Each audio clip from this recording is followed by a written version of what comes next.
So hello everyone, ICT virtual classes में आपका बहुत बहुत स्वागत है। तो आज हम नया चैप्टर नया पार्ट शुरू करने जा रहे हैं जिसका नाम है साउंड यानी कि ध्वनि। तो बचपन से हमने एक चीज बहुत अच्छे से सुनी है, यानी कि मेरी आवाज भी आप सुन ही रहे हैं, आसपास की चीजें भी सुन रहे हैं, चिड़िया चींची करती है वो भी हम सुन रहे हैं। यानी कि जो भी हमारे आसपास चीजें वो हम सुनते जा रहे हैं, पर हम सुनते कैसे हैं, ये आवाज हम तक कैसे पहुंचती है, कैसे हम किसी चीज के बारे में सुन पाएंगे, मेरी आवाज कैसे किसी दूसरी आवाज से भिन्न है, गिटार की आवाज, बांसुरी की आवाज, ढोलक की आवाज, ये सारी आवाजें भिन्न भिन्न क्यों है, साउंड कैसे प्रोड्यूस होता है, जब हम कहते हैं तो हम बोलते हैं तो हम कैसे बोल पाते हैं, ये साउंड हम कैसे प्रोड्यूस करते हैं, इसी पर हम इस पार्ट पे चर्चा करेंगे। यानी कि साउंड के अंदर हमने क्या पढ़ना है, ये सारी की सारी चीजें देखनी है, सारी की सारी बातें जाननी है कि ध्वनि चलती कैसे है, साउंड ट्रैवल कैसे करता है, तरंग है तो किस प्रकार की तरंग है, वेव्स हैं तो किस तरीके की वेव्स है, इसी पे हम बातें करेंगे। तो चलिए शुरू करते हैं फटाफट से इस चैप्टर को, जो है क्लास चैप्टर 12 साउंड यानी कि ध्वनि।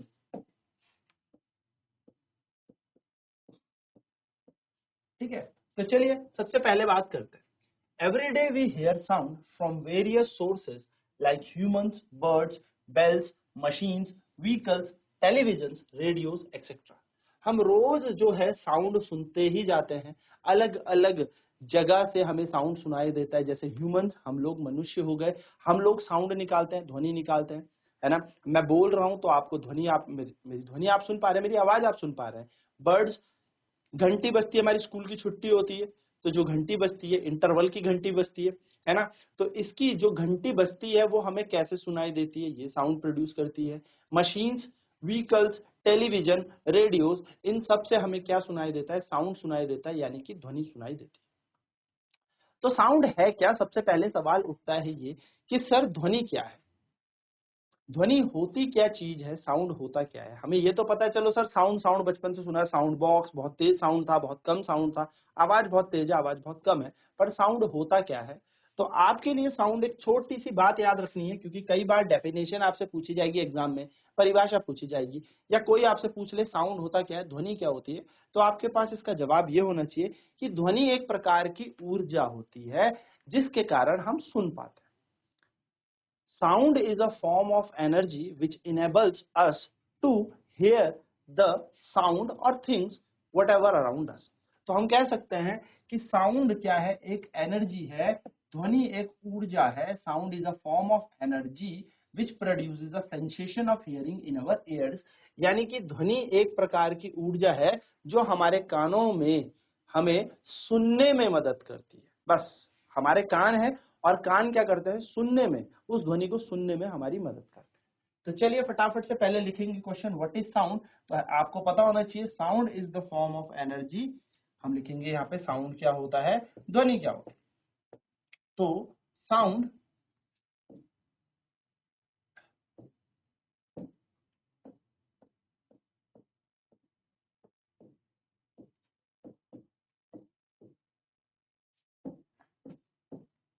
Sound is the form of energy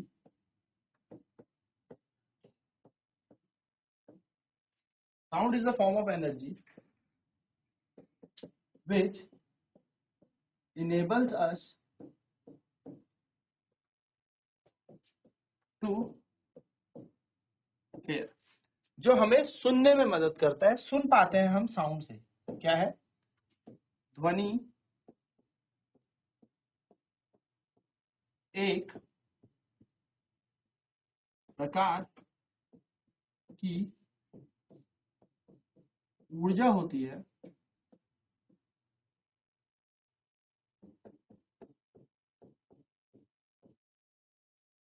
जिसके कारण हम सुन पाते हैं। तो सबसे पहला आपका जवाब आपके पास यही होगा, ध्वनि क्या है, ध्वनि एक ऊर्जा है, एनर्जी। ठीक है, चलिए तो जल्दी से डेफिनेशन नोट करेंगे, what is sound, and then फिर हम आगे इस पे चर्चा करते हैं। चलिए आगे बात करते हैं। There are also forms of energy, और भी भिन्न भिन्न ऊर्जाएं हमारे पास होती हैं, जैसे मैकेनिकल एनर्जी यांत्रिक ऊर्जा होती है, लाइट एनर्जी यानी कि प्रकाश ऊर्जा हो गई, है ना। तो इससे पहले के जो चैप्टर था जिसमें हमने वर्क एनर्जी पावर हमने पढ़ा है, यानी कि कार्य शक्ति ऊर्जा हमने पढ़ा, उसमें हमने मैकेनिकल एनर्जी यानी कि यांत्रिक ऊर्जा पे पूरी की पूरी चर्चा कर ली थी।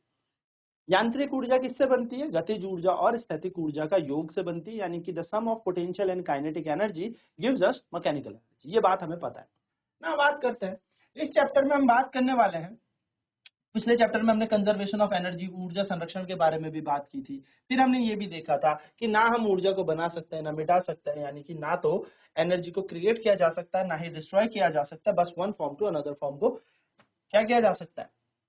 कन्वर्ट किया जा सकता है। ठीक है, चलो, तो हमने एक फॉर्म से दूसरे फॉर्म में क्या करना सीखा? एनर्जी का कंजर्वेशन या कन्वर्जन करना भी सीखा, परिवर्तन करना भी सीखा। Now when you clap a sound is produced, ठीक है, जब हम ताली बजाते हैं तो एक ध्वनि उत्पन्न होती है। ताली बजाने से ध्वनि उत्पन्न होती है ना। देखो, अगर मैं ताली बजाऊंगा फॉर एन एग्जांपल, तो एक ध्वनि उत्पन्न होगी।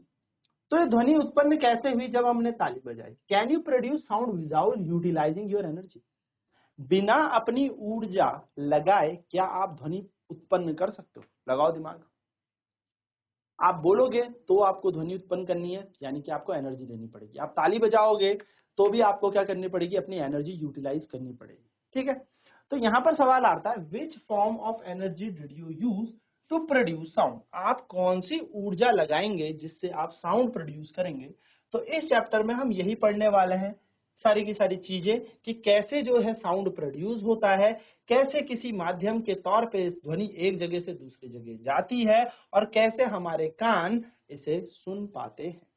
ठीक है, तो आई होप ये इंट्रोडक्शन आपको यहाँ पे क्लियर हो। चलिए, तो बात करते हैं एक एक्टिविटी की।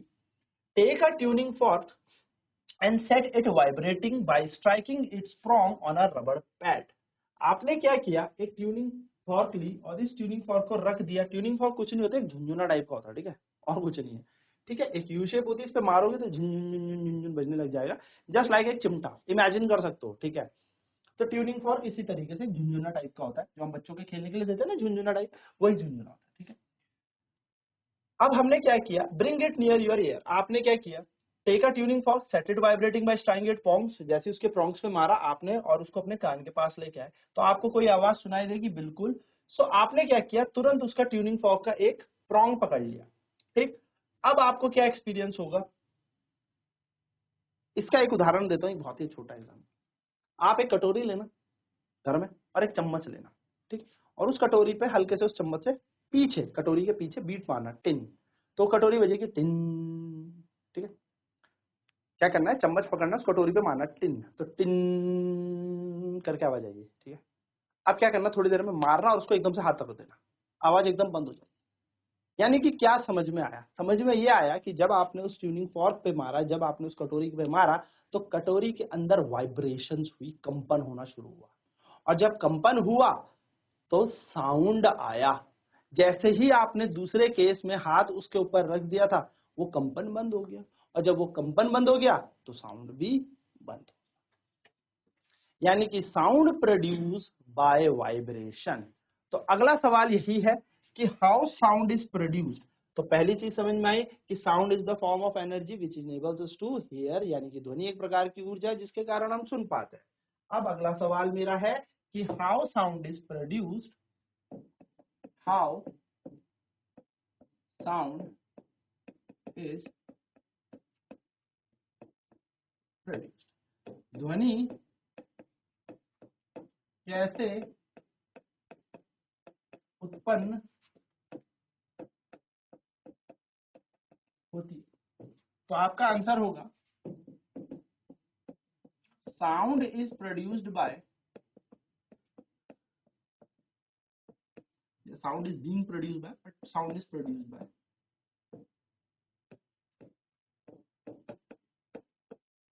vibration of the objects। ध्वनि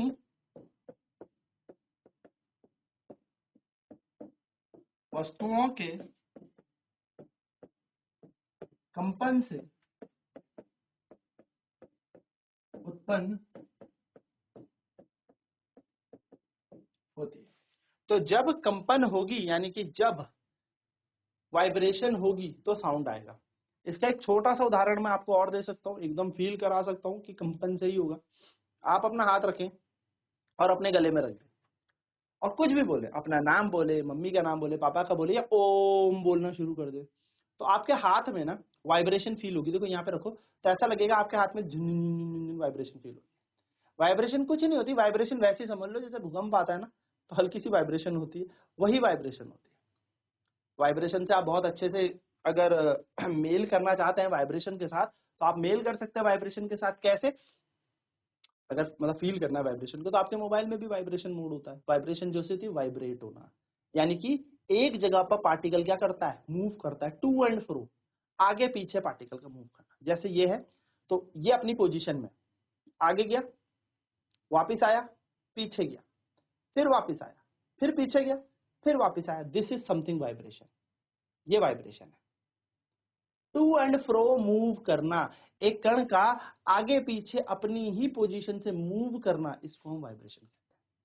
सो साउंड, जैसे हम कांपते हैं ना सर्दियों में, तो कांपना क्या है, वाइब्रेशन ही तो एक तरीके की क्या है, कंपन है। कांप क्यों रहा है, ठंडा लग रहा है, तो कांपना इज लाइक वाइब्रेशन। तो sound is produce by vibration. जब कोई ऑब्जेक्ट वाइब्रेट करेगा, जब पार्टिकल वाइब्रेट करेंगे तो ध्वनि उत्पन्न होगी, यानी कि कंपन से ध्वनि उत्पन्न होगी। ठीक है, चलिए जल्दी से इसे भी नोट कर लें। चलिए आगे बात करते हैं। ठीक है, तो यहाँ पे यही है हमारे पास। तो इससे क्या पता लगा, vibration tuning for just touching the suspended tennis ball. तो जैसे ही क्या हुआ, देखो vibration tuning for just touching the suspended table tennis ball. तो वाइब्रेशन कैसे हुई, जैसे ही ये टेबल टेनिस की बॉल हमने लटकाई हुई थी, हमने इस ट्यूनिंग फॉर्क से इससे छोड़ा, और जैसे ये ट्यूनिंग फॉर्क में पड़ी तो वाइब्रेशन आई, कंपन आई, और ट्यूनिंग फॉर्क वाइब्रेट करना स्टार्ट कर गई, आवाज आने लग गई इस ट्यूनिंग फॉर्क से। ठीक है,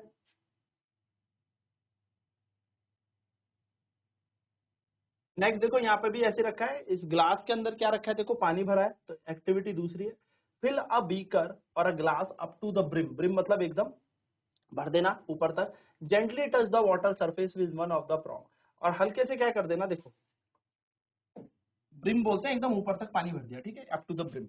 उसके बाद क्या किया आपने, एकदम से ट्यूनिंग फॉर्क एकदम सरफेस पे लगा दिया। ठीक है, now gently touch the water surface with one of the prong of the vibrating tuning fork. आपने क्या किया, हल्के से इस सरफेस को, जैसे ये गिलास भरा है पानी का, इस सरफेस के ऊपर आपने क्या किया, इस ट्यूनिंग फॉर्क को यानी कि झुनझुने को लगा दिया। ठीक है, इस ट्यूनिंग फॉर्क को लगा दिया। ना हुआ क्या, next dip the prong of the vibrating tuning fork in water. तो ये वाइब्रेशन किया आपने, इस पे क्या किया, हल्का सा आपने स्ट्राइक में टिन टिन टिन टिन, और ये वाइब्रेटिंग ट्यूनिंग फॉर्क आपने पानी के अंदर रख दिया। Now discuss with your friend, क्या हुआ होगा यहाँ पर। तो देखो, one of the prongs of the vibrating tuning fork touching the water surface. तो क्या कर रहा है, ये वाइब्रेटिंग ट्यूनिंग फॉर्क है, यानी कि झुनझुन झुनझुन बज रहा है, हमने इसको सरफेस पे रख दिया।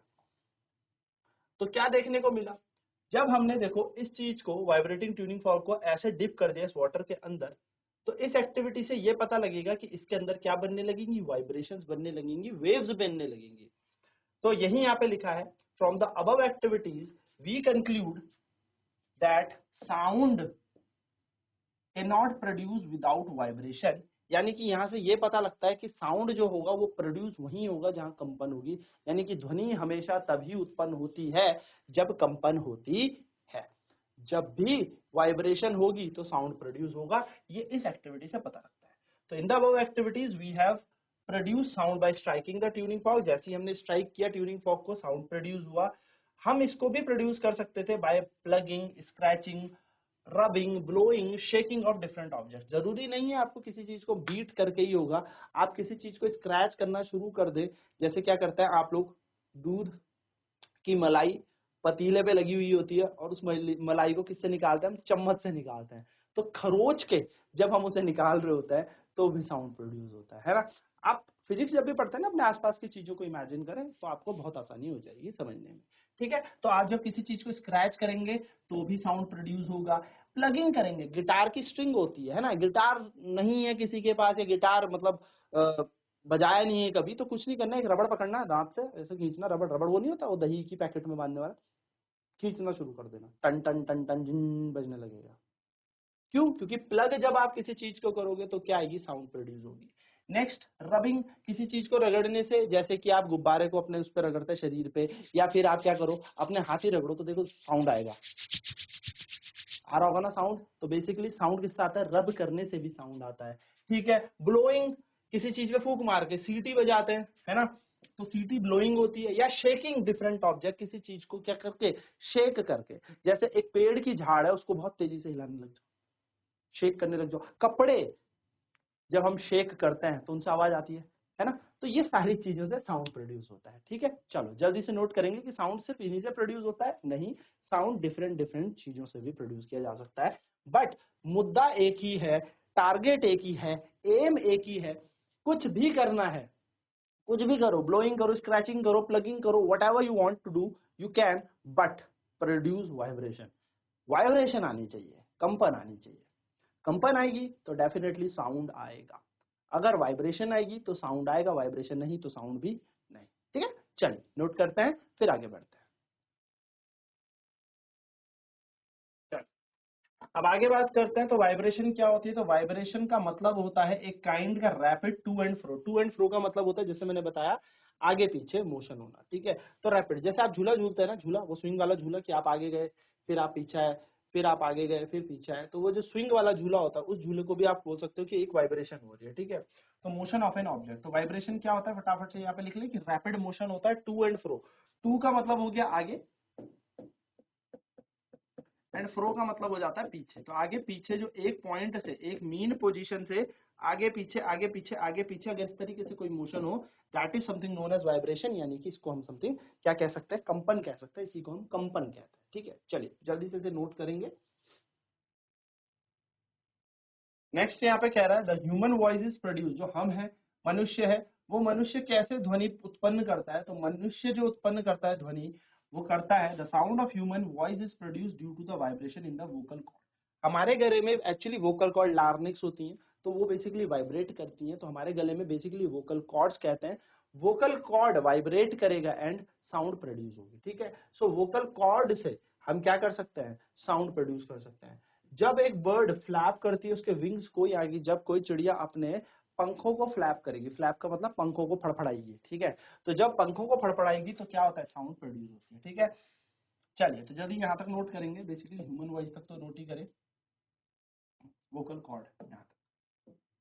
ठीक है, ये अलग पॉइंट होगा और ये एक अलग पॉइंट होगा।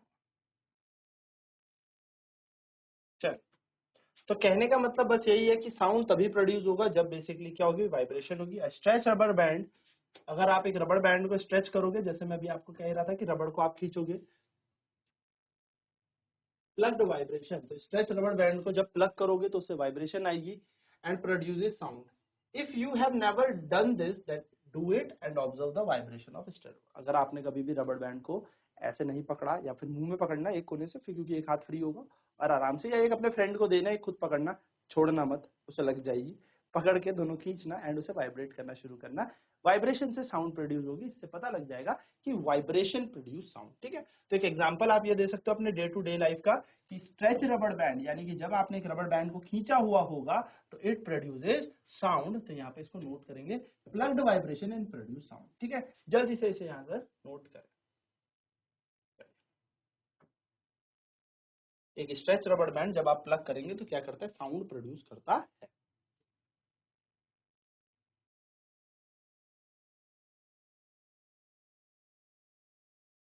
ठीक है, जल्दी से नोट करें।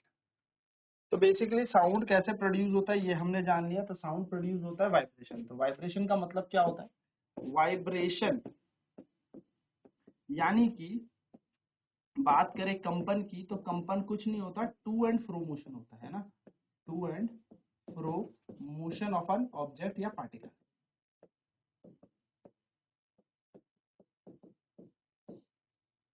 या पार्टिकल, यानी कि अपनी पोजीशन, जैसे ये इसकी पोजीशन है, मान लो यहाँ पे ये पार्टिकल है, तो कभी ये पार्टिकल यहाँ पे आपको दिखेगा, कभी पार्टिकल यहाँ दिखेगा, फिर वापस आएगा, फिर आगे जाएगा, यानी कि अपनी ही पोजीशन से क्या मूव करेगा? आगे पीछे मूव करेगा। कंपन सिर्फ ऐसे नहीं हो सकता, ऐसे भी हो सकता है कि ऊपर नीचे मूव करे। ठीक है, तो अप एंड डाउन मोशन भी हो सकता है। बट कहने का मतलब क्या है? या तो ऊपर नीचे मूव कर रहा हो या फिर आगे पीछे मूव कर रहा हो, टू एंड फ्रो। बट कंपन मीन्स क्या हो गया, टू एंड फ्रो, आगे पीछे। तो किसी कण का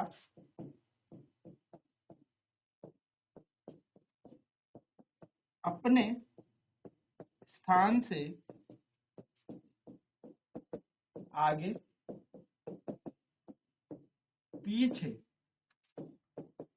गति करना कंपन कहलाता है। ये बात ध्यान रखनी है आपको, ठीक है। चलिए नोट कर ले इसे फटाफट से। तो ये बेसिक सी चीजें थी साउंड की। कल बात करेंगे आगे कि प्रोपोगेशन कैसे होता है, यानी कि ध्वनि कैसे एक जगह से दूसरी जगह चलती है। तो आज की क्लास में इतना ही। आईसीटी वर्चुअल क्लासेस में जुड़ने के लिए धन्यवाद। आपका दिन शुभ।